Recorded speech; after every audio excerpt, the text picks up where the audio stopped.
So you said that you like coding and you like design, but what is it like in Yes. total that keeps you doing this job for a couple of years already? Like, what do you like about it so much that you're not going to pivot into something else?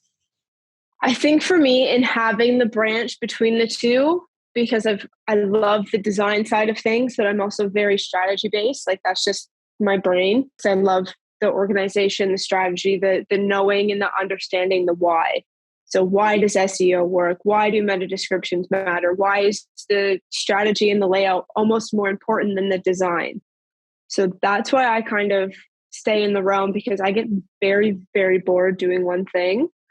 So with website work, I've got the design aspect, and then I get to almost switch my brain and I get to go into the back end side of things.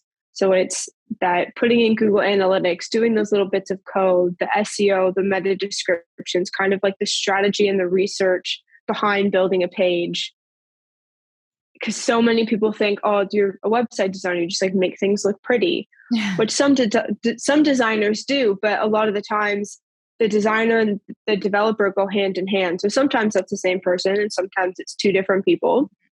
But for me, and the way that my mind works, I kind of get to tap into both of those sources, which means that every single day, first of all, obviously I'm designing different websites, design the same website and keep designing it.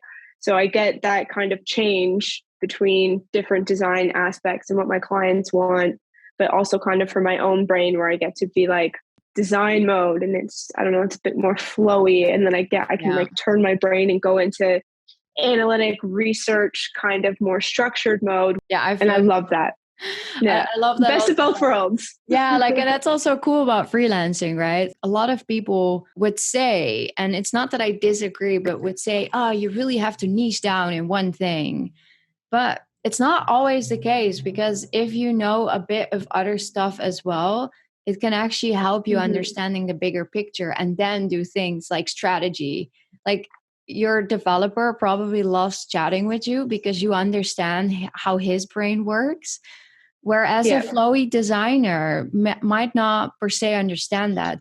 So, if we think about the skills that you need to do your job, what are like some of the top skills that you really need? And don't just think about the skill of doing Snowit, like using that, but also maybe communication or like stuff like that.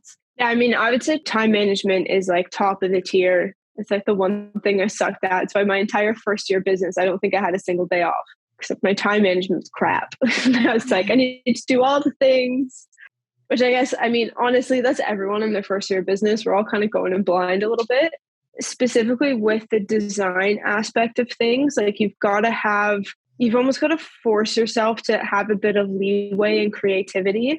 Like it's a big skill to almost be able to adapt to all these different clients. So the skill to be able to like almost be like a chameleon, I guess.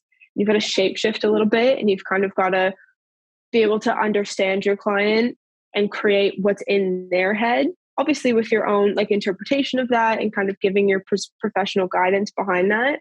But just like you said, not niching down too much. I don't know. Another skill, I guess, be definitely communication. You've got to be able to communicate with that client, to turn yourself almost into a chameleon, to be able to create what it is that they need for their business. And I, that in itself. I think the skill, that how we could call that, is that you have to be able to listen, to identify and to filter, and then also to verify, like these contact moments Yes. in freelance work, especially when it's design, are so important, because what's in your head, Yeah. the client can't see what's in your head. So you might have the brightest idea, and but maybe the client is not feeling it because you're not communicating it in the best way. Or maybe they need a Yeah. couple of different interactions with your design for them to like fully like feel it. So these communication, like these touch points, are very, very important. And this is Massive. also, you don't Yeah. learn this in design school. I went to design school and No. I didn't learn like, Oh, did you? yeah. So I used to have a website design agency. So I kind of understand what we're talking about. But I didn't get any of this in school. Like I'm good with Adobe and stuff, but all these like client facing interactions, you have to figure that out. Also what works for you, right? Yeah, and I think that's going to be the biggest difference between if you go in and you work for an agency compared to if you are freelancing or running your own business.